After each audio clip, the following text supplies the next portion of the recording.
In the bodybuilding and fitness world, many new and exciting methods and practices slowly gain traction, become popular, and then trend for a period of time. History has shown us this process even becomes cyclical, and over time, these methods that were once even thought of as obsolete eventually come back into trend. A great example in the bodybuilding world is how the topic of cardio has changed over the years. In the 60s and 70s, bodybuilders never even considered cardio a part of the plan. To drop body fat, competitors would increase their training volume while reducing their caloric intake. Later in the 80s and 90s, bodybuilders began to see the importance of expending energy through additional cardiovascular exercise and regularly incorporated more low-intensity, steady-state, or LISS cardio in an effort to burn fat while maintaining muscle. The thought process was keeping cardio to a specific heart rate limit will burn primarily body fat while not sacrificing muscle mass in the process. This idea is to keep cardio in the fat-burning zone, and one that's still around today. Later, between 2005 to 2010, the science-based community really pushed the idea of HIIT training, or high-intensity interval training, claiming high intensity to be a superior form of cardio by directly increasing the metabolic rate and preserving or even stimulating the growth of muscle mass. Now today, when it comes to the choice of cardio for fat loss, it's all about steps. Through both science and anecdotal evidence, most bodybuilders, athletes, and general fitness enthusiasts will agree and follow the general rule that in order to achieve fat loss, it comes down to a direct relationship between energy in and energy out. And the main variable to increase output is simply moving more. This can be achieved through low-intensity steady-state cardio or even high-intensity interval training. So the bottom line is, any of these forms of cardio can work to increase energy expenditure, which will directly improve fat loss as a result. With this part understood, many people might say, okay, they all work. That makes sense. But which one is the best for fat loss? And there's nothing wrong with this question, but the main question you should ask is, which one should you be doing? And that all comes down to your personal situation and your specific goals. Since both methods have application, let's cover the pros and cons of both LISS and HIIT cardio and help you decide which one fits your needs. Starting with LISS, by definition, low-intensity steady-state or LISS cardio is a method of cardiovascular exercise in which you do aerobic activity at a low to moderate intensity for continuous and often extended periods of time. Due to the low impact nature of LISS, this form of cardio can easily be performed by almost anyone in any type of shape. That even includes people with various injuries, as almost any form of exercise can be modified as LISS cardio. LISS cardio can also be performed just as easy with even larger individuals or extreme muscular bodybuilders who simply cannot move extremely fast or might be at higher risk of injury from exercises that require faster movements, such as sprinting.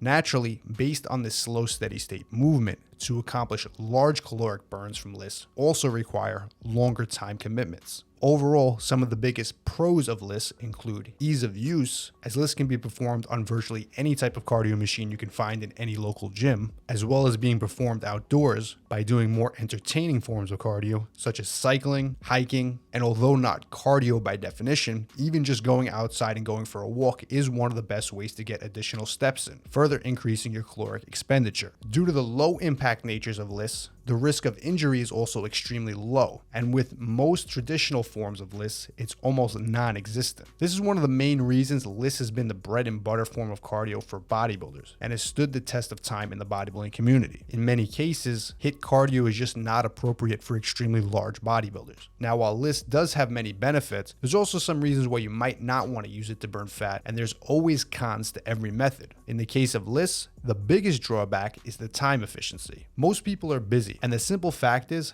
getting an hour daily to dedicate for a weight training session in itself is about as much as most people can spare. It's not uncommon, if LISS is used as a primarily form of cardio, that over time, due to the need for continuous increases in your caloric output, as diets or fat loss phases continue, that LISS sessions might start out at only 20 minutes in length, but slowly increase upwards of 40 to 60 minutes multiple times per week, again, as a necessity. We all know bodybuilders who perform 1 to 2 hours of cardio per day on top of their normal 60 to 90 minute training sessions. Obviously, the only people in the world that have time for that are pro bodybuilders and professional athletes. While this doesn't mean that you should not include LISS cardio in your training, it's something that needs to be considered when balancing your weight training and cardio programming. Do you even have enough time that's required to get the full benefits of LISS? As far as other cons go, LISS is a form of cardio that has a minimal effect on the improvement of work capacity, increasing performance, and overall fitness. This is another reason why it's generally thought of as a fat burning exercise, as it really does not improve any other area of fitness for anyone excluding very sedentary people. Now, moving on to HIIT cardio, where you alternate between high intensity and low intensity intervals. One of the major benefits of HIIT is in fact the increase in metabolic rate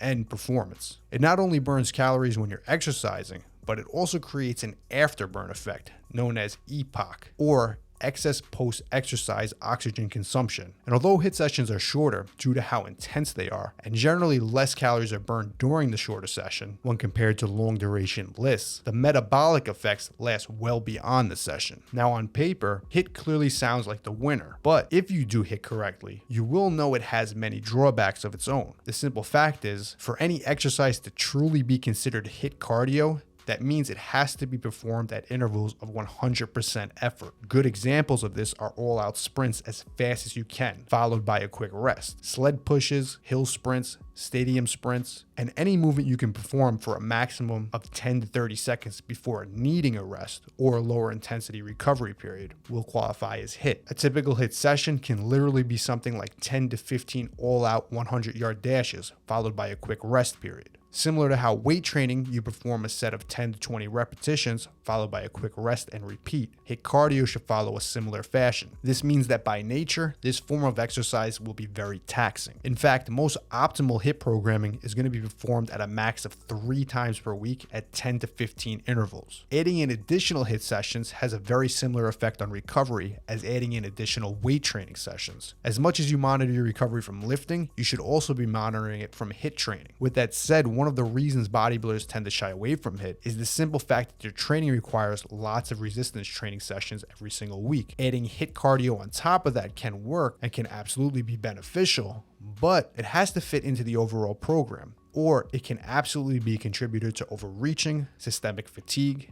and increased injury risk over time. Does this mean that bodybuilders should avoid HIIT altogether? Not necessarily. However, there's no reason to rely on only one form of cardio for fat loss. In general, a successful program for bodybuilders, athletes, or the average person looking to burn fat should include all forms of cardio, including LISS, HIIT, and focusing on general energy output through increased steps. The method that you use to achieve this negative energy balance can be done through any of these methods that work well with your overall program, time constraints, and personal preferences. It's not always what's the best form of cardio, but which one you can be consistent with for the longest period of time and get the desired result. For more info on how to incorporate cardio into your plan, download my free cardio guide below. Alright guys, that's it for the video. If you want to see more of the best original bodybuilding content just like this, make sure to hit subscribe.